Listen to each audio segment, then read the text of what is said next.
Yeah. Okay. Well, hello everybody. As you can see, I think that's a younger version of me. That one. When I had no facial hair.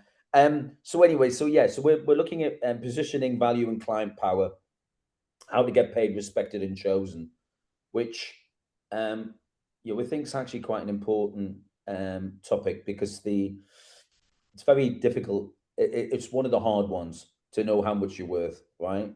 So, hopefully we'll address that. And again, any questions I'll be able to answer later. Yeah. So if we could go to the next slide. Okay, so the big truth. So if you can't explain your value, right? Now, it's probably one of the hardest ones. I mean, even today, here I am nearly 56, and I can't even explain my value, right? So there is no perfect answer, right? But what you've got to do is almost like I use the analogy of being a poker face, right? In that you can't come across desperate when and you no matter how much you might want the gig or how much that opportunity means, you can't be desperate because the individual will pick up on that. Okay, so and what you need to do is ask the right questions. So if this is talking with you might be creating some furniture, or it could be some ceramic, it could be interior design, it doesn't actually matter. What there is a formula to this, right? um, you've got to, no matter, it's a hard one because when I was early 20s, I can't turn around and say, I haven't got the knowledge. I've got the knowledge now that I didn't have then. But I always gave the impression that I was on their level. Okay. So this is the thing. You've got to be on their level, whoever this person is you're communicating with. You can't be subservient because they'll take advantage. Okay, unfortunately, it's the way life is. We're not even talking about the creative industry here. We're talking about being subservient. People pick up on that and they'll take advantage of you, right? So you've got to be very clear in your communication. You've got to be very clear in what your understanding of what the client is looking for. It's very, very, very important before you go and meet anybody or talk to anybody regarding a position, um, a freelance project, a gallery owner. It doesn't really matter, whatever that example is. It's the fact that you need to be clear when you walk in that door or face that person on a Zoom or whatever, that you have an understanding of what they are looking for. So you must do your research. If you don't do your research, you will not get the gig. I mean, that's a guarantee. Yeah. You've got to give the impression that you know what they're looking, but don't be overly confident because you can overdo it. But listen to and ask the right questions, get the answers before quoting anything, right? So if you're going to be quoting a price, you've got to get all the answers. It may well be sometimes I've walked away from an opportunity just because I know that the time isn't right to do it there and then. And actually, that person, I kid you not, I've had it, they come back to me later because you know what? They they've not gone for my wallet. They haven't gone for the money today because they feel that the timing might not be right. It might be a bigger project in the eyes of the client or the industry person, might not be as big as what they think it is. So it's a matter of listening, and then asking, and obviously asking the right questions. So would you agree with that, Katie? Yeah, I do. Yeah, I think you're absolutely right on that. Yeah. Next slide, please, Yelena. Yeah. So why would someone choose you? Right? Yeah. Okay. I mean, yeah, listening, an understanding of what the brief is, and understanding what the position is, clear communication. I mean, it's very important that you are listening, proving to the individual on the other side of the table that you understand exactly what they're looking for. Mirroring. Now, that's another thing that not a lot of people do these days or talk about, but mirroring the person, that goes a long way psychologically.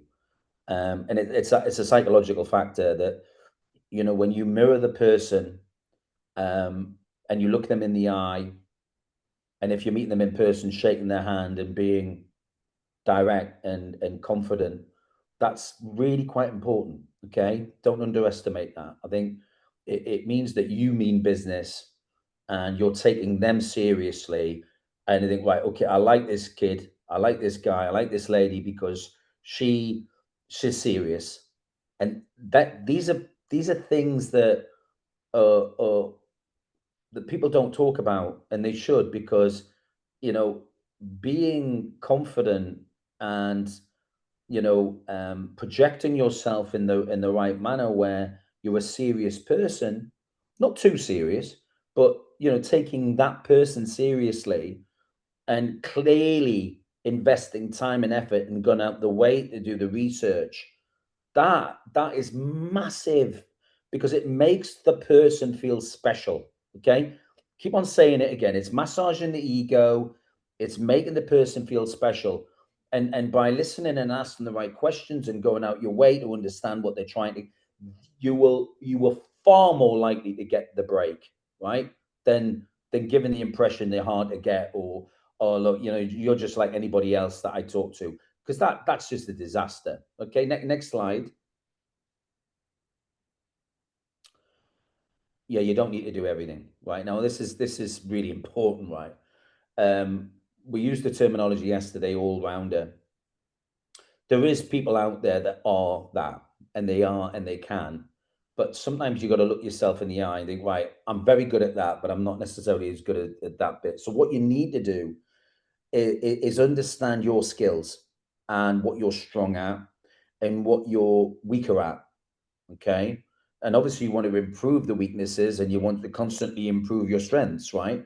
But to try and deliver everything, and we see this in portfolios, and we're privy to this a lot at ArtShred, because we get on average anything between 7 and 8 thousand portfolios uploaded on ArtShred every year. And I would say that 25% of the individuals uploading are trying to you know cover everything. And sometimes it's not necessary, right? Sometimes it's better to be clear on what you do. Think about a niche. Be that person who is a specialist in knitwear, or that specialist in Art Deco style furniture, or that Art Nouveau interior, whatever it may be. Look, it doesn't. I'm giving you examples, and it don't quote, because it might not be your taste level, right? But it's just giving you examples of what you're comfortable in and what you're passionate about, because that does come across, right? So, there's individuals out there who, they could be very good at branding, they could be very good at interiors, but they're bloody hopeless at social media, and they're not very good at photography, and other things.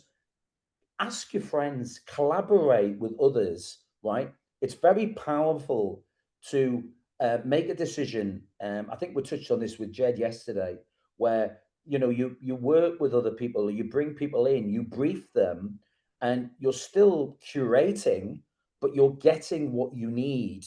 And actually, that's very powerful when you're showcasing your work in your portfolio. Think, right, this is what I did, but yeah, I'm not a photographer. I'm not coming here for an interview as a photographer anyway.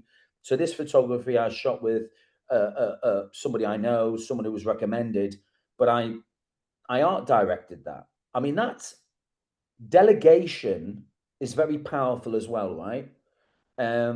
It shows that you've got the eye, you've got the power of decision making, those factors. But to come across somebody and do this, that, everything, wear 67 different hats at the same time, I'm sorry, but it's not possible.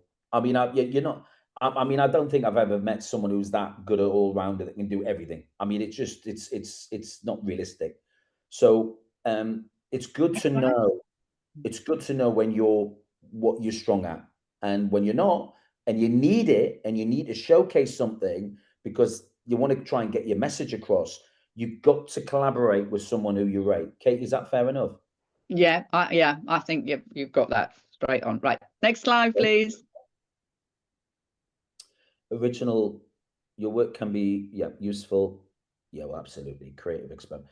Yeah, I mean, this is the thing, right? I mean, actually, I would say 8 times out of 10, you need to solve the problem.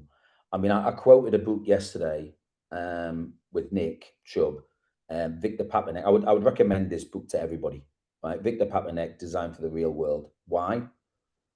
Um, it's about functionalism. It's about at the end of the day, we buy something because we love the you know the visualization of it or the image, but it's got to serve a purpose. So if you're buying furniture and you think, oh, that's absolutely beautiful, and then you sit on it and you can sit on that chair and that chair is really uncomfortable, then it's not functional, right?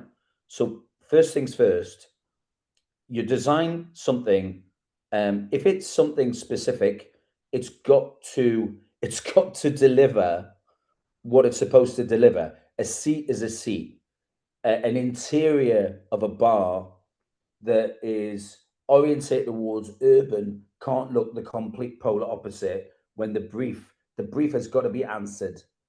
It can't be just, oh, well, this is what I like and that's all I care about. Well, no, you've got to be useful. You've got to solve a problem. And the problem, there's always a headache.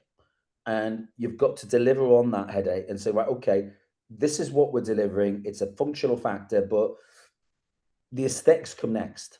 Some people start with the aesthetic. I don't agree. I'm quite opinionated about that because at the end of the day, you're working to something that is a brief. You've got to answer the brief. It's got to work. If it doesn't work, it's bloody useless. Get it working, and then the aesthetic comes into because that's where people pay the extra. You think, oh my, yeah, Katie,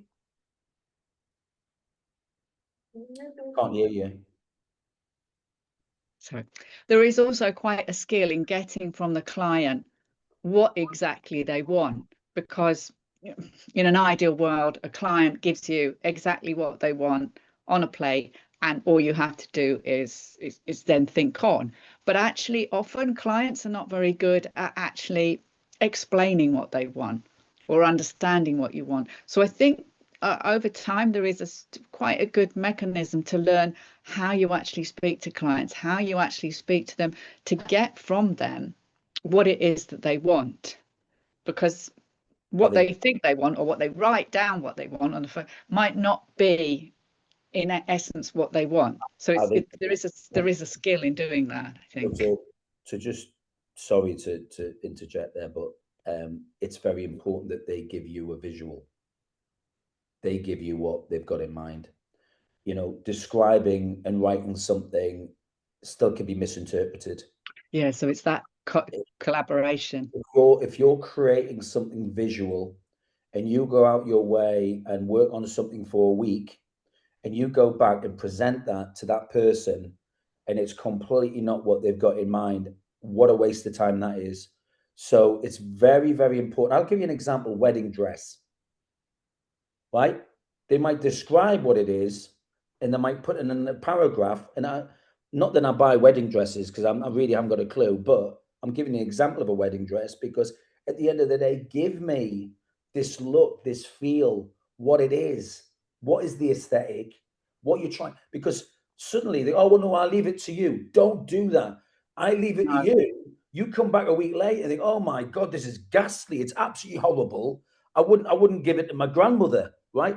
That's an example, right? What I'm trying. So anyway, next slide. Your first offer. Yeah, this is a funny one. This one, I'm not too sure if I like this slide actually. Right. Yeah.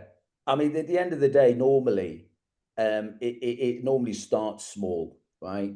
It normally does start simple, right? Um, your your the expectation, um, that break, that foot in the door, whoever it is, in any permutation you can think of, it's normally quite tight. Not this big. Try not never with anyone that you ever meet, whether it's a bar owner, whether it's a restaurateur, whether it's a fashion brand, whether it's a design agency, whatever.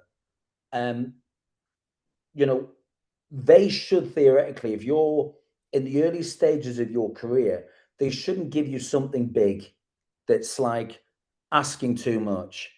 It's not fair, actually.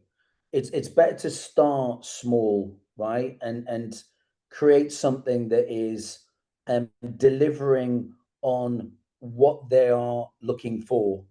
And if you're not clear on what they're looking for, then again, ask those questions, because there'll be nothing worse than you deliver something that is not what they're asking for. So it's repetition. It's similar to what we were talking about earlier, but you know, keep it, like a logo, a basic brand package, yeah.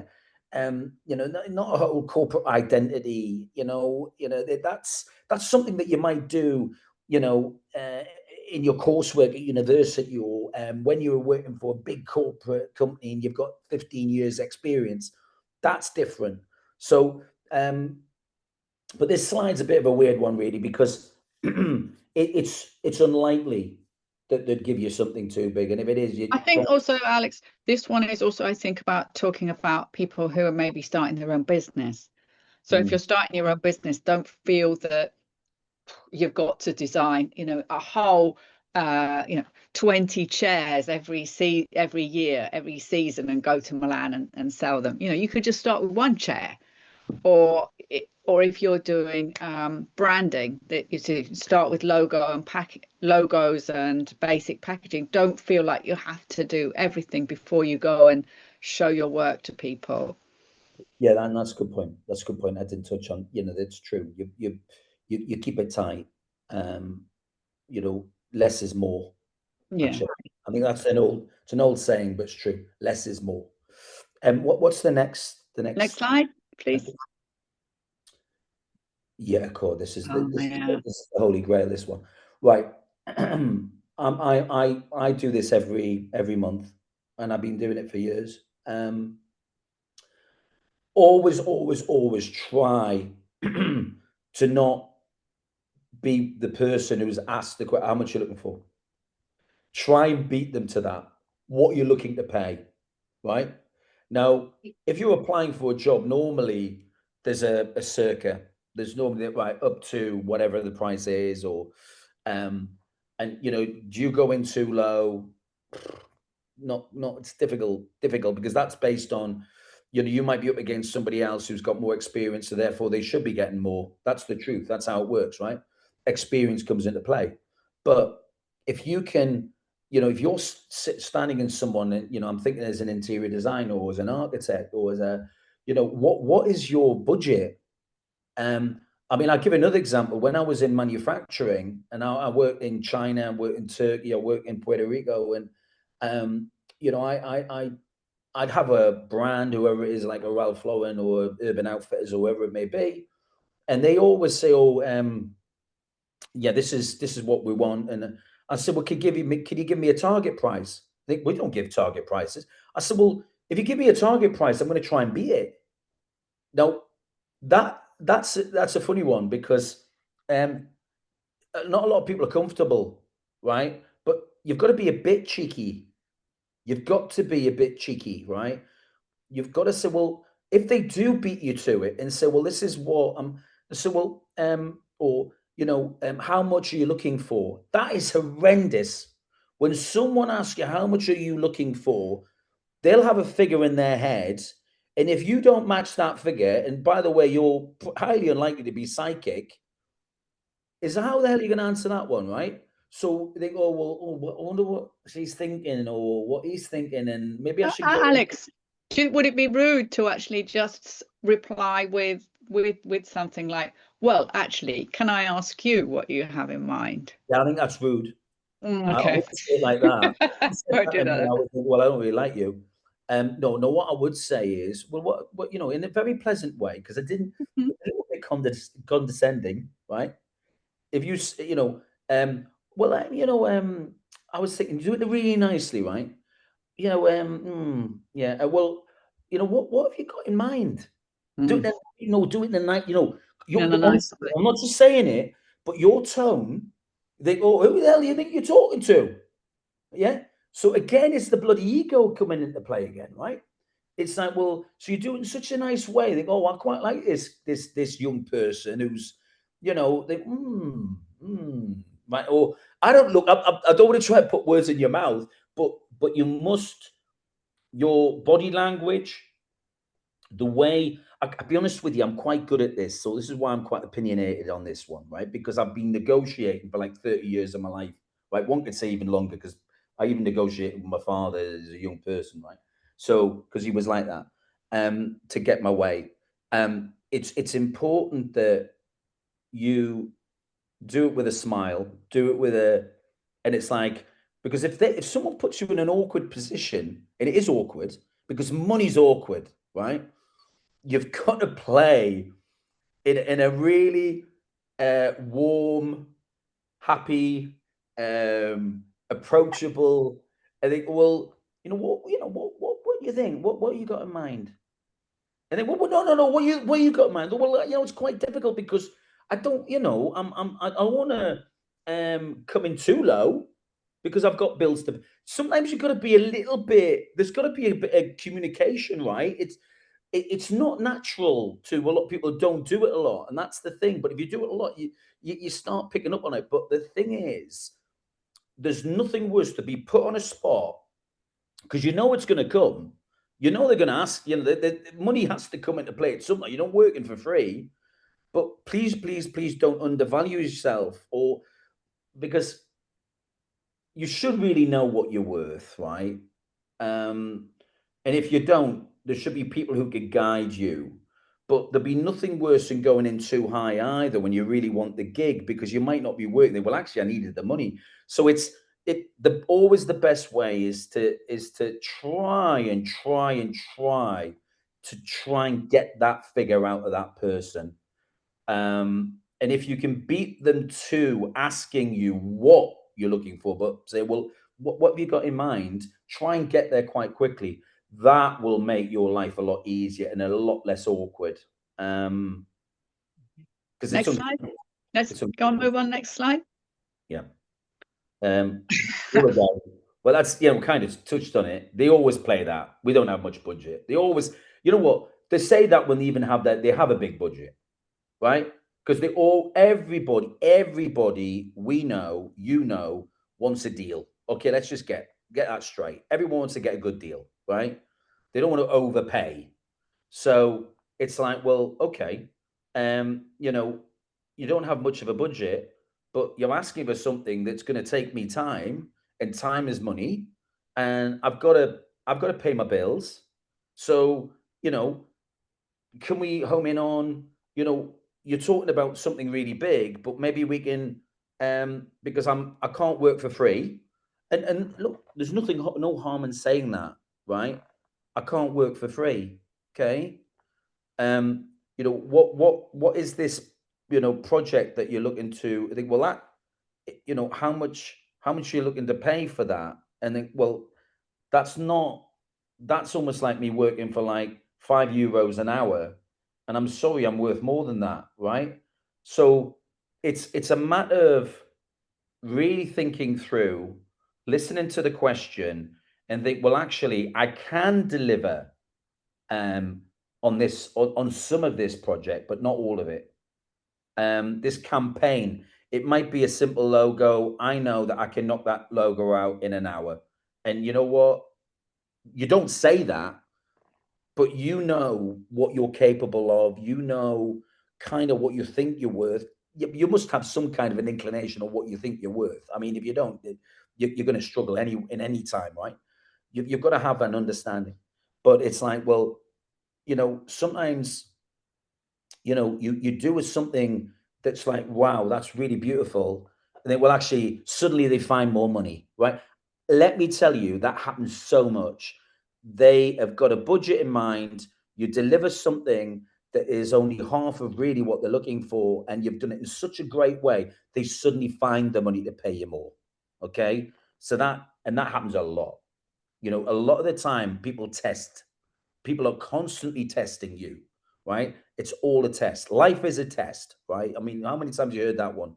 But it is. It's like the proof is in the pudding.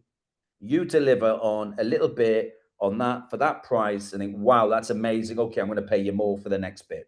So that's the way it works. Next slide, please. Great exposure. Yeah, that's really typical, that, right? Oh my God, when a client says that, I have been there when a client turns around and says, oh, this is brilliant exposure. You're gonna be everywhere. We're gonna be market. Now, okay, there's an argument, and I know so many. I'm gonna give an example.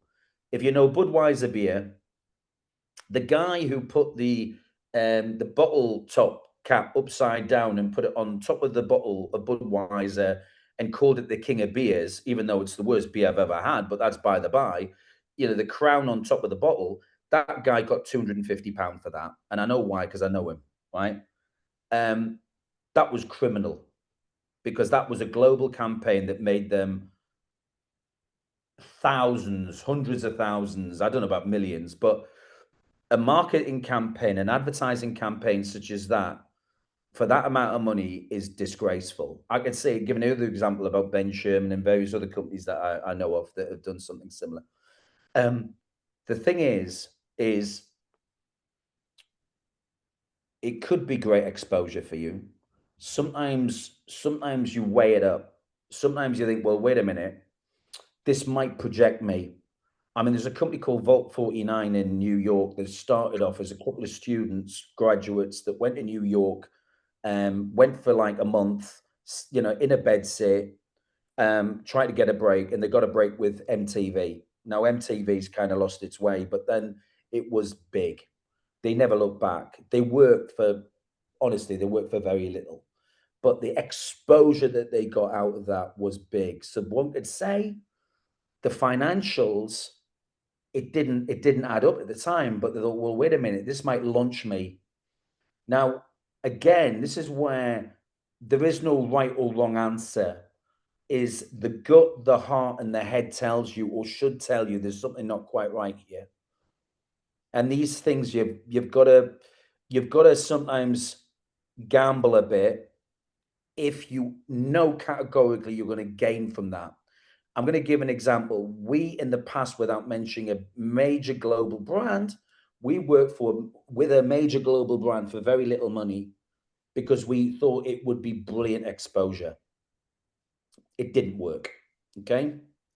It was the gamble we were willing to pay, right? So it's something that you've got to weigh up. It's not a definite answer to this. There is, exposure rarely pays your rent. Very, very true. But Yeah. sometimes exposure can actually launch you. So it's kind of that. But know what you're worth. Know that like maybe the better thing to say is, if I deliver on this, I expect, or can we come to an agreement that you will give me the next project and you will pay my going rate? But these are things that you've got to weigh up. There is no one straight answer, but it's things that you need to think about. Okay. Sorry to say, but there isn't a definitive answer to it. Next slide. Oh my God. Being assertive, not aggressive. Yeah, never, ever, ever do what I did years and years ago, right? Be clear, calm, and professional, okay? You can still come across that you're not in agreement, but don't argue, right? Don't go on the defensive. If someone has something in mind and they're paying you, you've got to really, really be professional and don't show your emotions. Oh, can I add something as well, Alex? Yeah.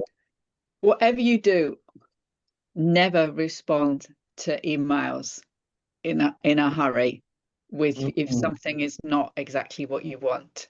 That is fatal. Okay.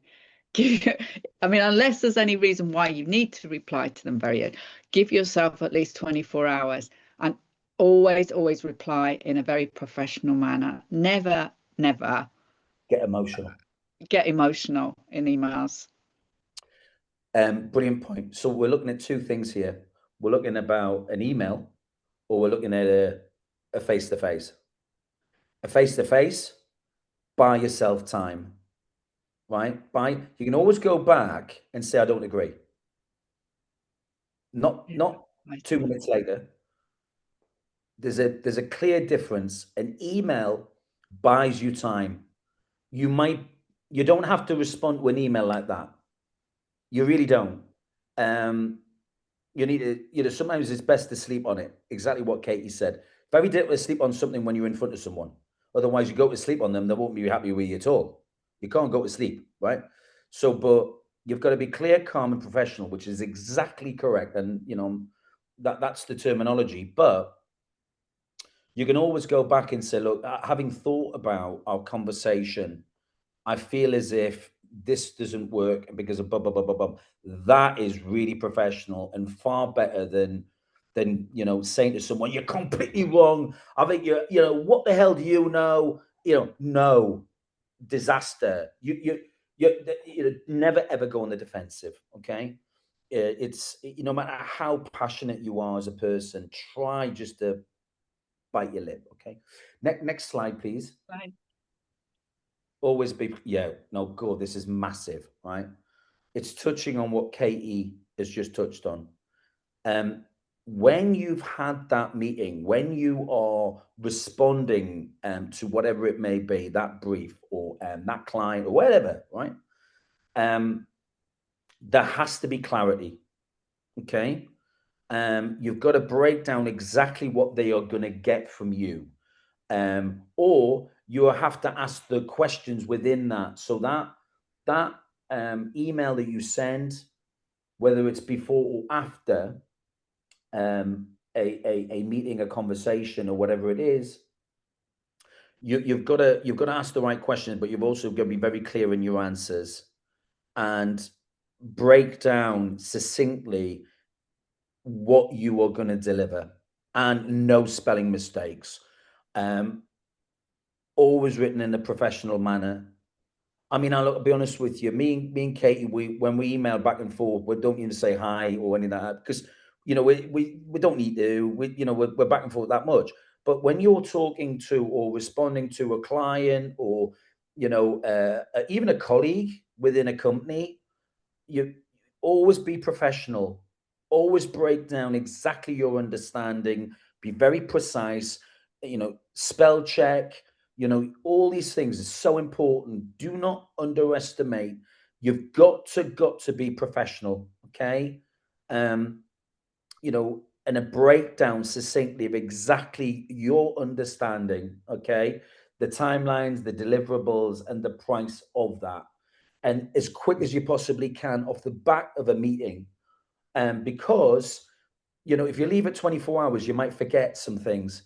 Always make notes when you're talking to someone. No one ever takes it badly when you're writing things down, because it's that's people haven't got brilliant. A lot of people don't have the best memories. That's not a problem. People aren't going to hold it against you having a pen and paper. Okay, making notes is it's the right thing to do when you've got to be clear on what you're delivering. Okay, is that fair enough, Katie? Yeah, I think so. Yeah. Next slide. Yeah. Yeah, look, I mean, this is life. Okay, rejection is normal. Yeah. I think we I touched on mean, that look, yesterday. Yeah. let's not even rejection. I mean, when I was young, I was rejected by many a woman, right? I mean, it's not a problem, right? I was, you get used to it, right? I mean, it's just you know, rejection is normal, right? You know, you're not gonna win every contract. You're not gonna get the job every time. I've never met anyone with 100% success rate, but don't think, oh, I'm not good enough. You know, there was a little bit of a hang up yesterday, which I took from yesterday, without, you know, talking about anyone in particular. You know, you're not destined to get a job. You're not destined to get the gig. You know, you've got to remember that people have different taste. Creativity is even more complicated than, you know, like say someone who was an electrician, right? I need my lights fixing. You know, personality doesn't really have to come into it. Really, you come in, fix it, and go. Right, not a problem. But when it comes to trying to build a rapport, a relationship, an ongoing relationship, where that individual, you know, may work with you 9 to 5, Monday to Friday, you know, that comes into play. There has to be a chemistry, right? I mean, no one's going to turn around to me and say, "Well, no, we don't get on with each other," and that's going to end up as a disaster. We know it, right? So it's a matter of um, all these different factors that come into play, but never, ever, ever think that just because you didn't get the job or the gig or the freelance project or whatever, that you're a failure. That is not the case. It's just the timing, it's the aesthetic, it's the, you know, different chemistry. It is completely normal to be rejected. Okay. And then going back to examples, um, yeah, we go back to what we were talking about yesterday: better images, clearer concept, stronger story. There is these factors that come into play. Of course, they are. You should go the extra mile. The, you know, the imagery, you know, the end of you know, everything has got to be and should be the best of your capability. You should be proud of what you show, but that still doesn't necessarily mean that you'll get the gig because they've got somebody else, or you know, somebody might have come through the door that might be their best friend's daughter. You know, there's all these things that come into play. So don't beat yourself up if you don't get it. Next slide, Next please. slide, please. Oh, so this is about what your portfolio should show. 100%, right? Yeah. So What you do, how you think. I'm going to give you a very important thing here, right? Your portfolio should speak for itself. Don't forget that, right? It's the best.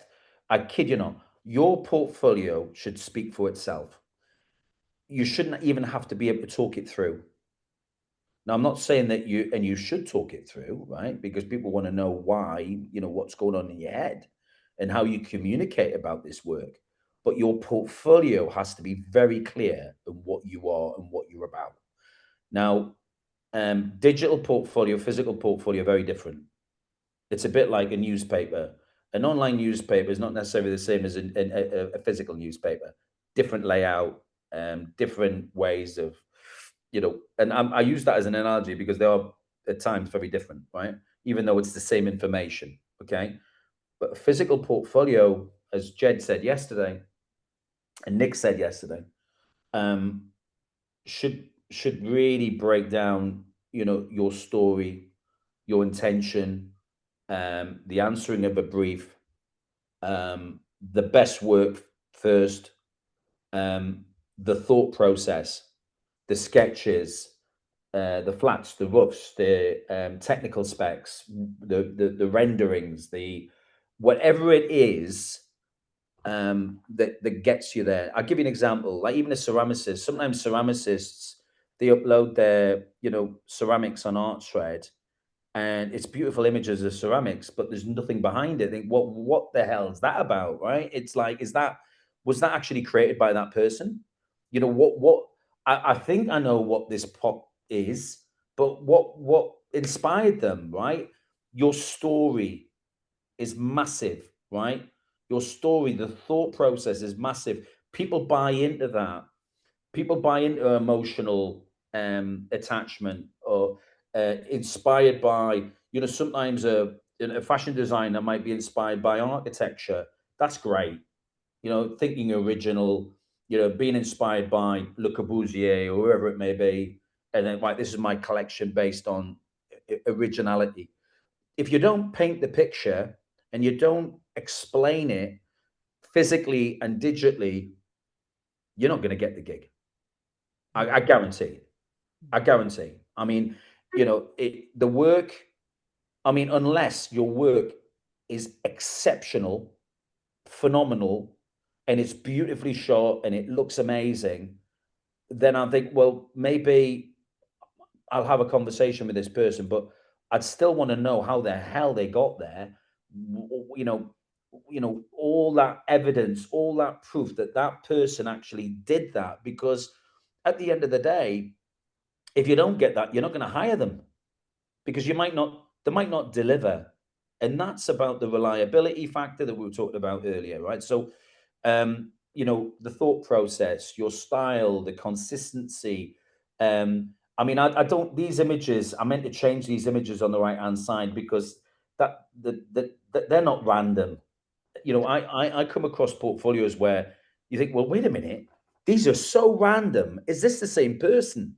So there has to be a consistency. There has to be a story. There has to be an intelligence behind what you see. Yeah. Okay. Next slide, I think, Alex. Yes. Yeah.